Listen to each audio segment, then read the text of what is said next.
Guys, may naisip mo ba kayo sa end trap natin para sa ice candy? May ganun ba? Ah, oo nga pala. Siguro sa flavor, unique gawin natin para at least kakaiba naman sa panlasa nila. No? Oh, tama. Siguro chocolate, pwede. Wow, unique yun na. Siguro mango flavor na lang gawin pala natin. Pero lalagyan natin ng mango bits para mas unique yung flavor, guys. Sa tingin niyo. Oo, pwede rin para ano. Saka mag-stick na lang tayo sa mango flavor. Ano ba yung mga ingredients dun? Research nga kayo. A few moments later. May nahanap na ba kayo? Paano? Ako, meron ako nakita dito.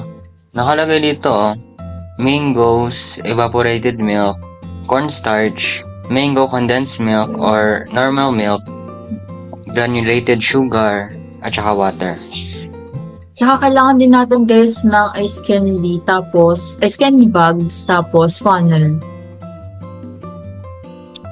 Okay.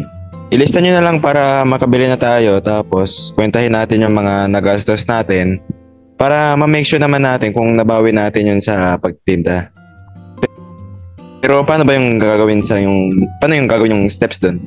Siguro yung step 1, kailangan muna natin i-prepare yung mga kailangan natin. Kailangan natin badatan yung mangga, then siguro i-chop sa mas maliliit na bits. Tapos siguro pwede rin i-blender. Oo, nakita ko rin yung next step nun Mag-prepare din ng pan, tapos mag-add tayo ng 1 cup of cornstarch, tapos 10 cups of water, tapos i-cook natin ng low heat, tapos i-mix lang natin slowly, tapos pag naging thick na konti, pwede natin ilagdag ang 1/2 of sugar. Depende sa tamis, tapos i-mix lang ulit hanggang ma-dissolve yung sugar. Pero kailangan daw pala i-low heat pa rin para di masunog. Oo nga, tapos sabi dito, after daw nun, kailangan natin i-strain para mawala yung buong mixture.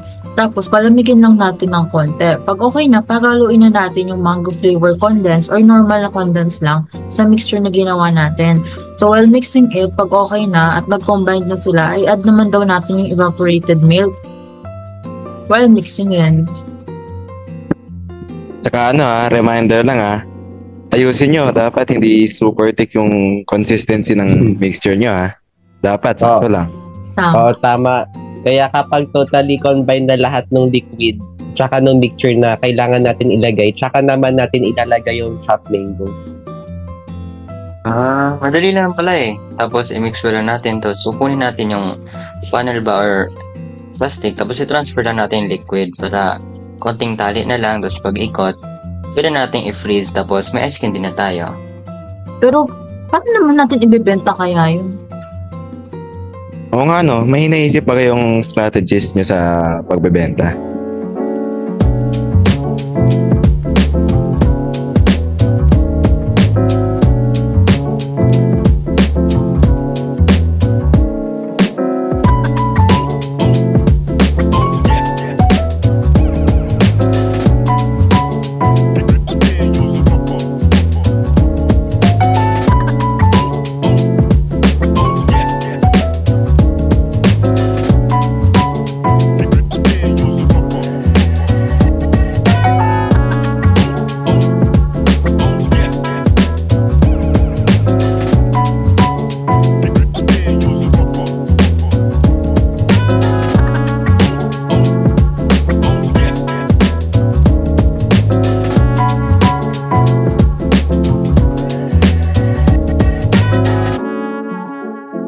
Dami palang strategies natin, guys, para mabenta talaga yung ice candy natin. Huwag niyo pala kalimutan yung feedback, guys, kasi kailangan natin yan. Kasi makakatulong yun para mas mapaganda natin yung products natin, yung ice candy natin.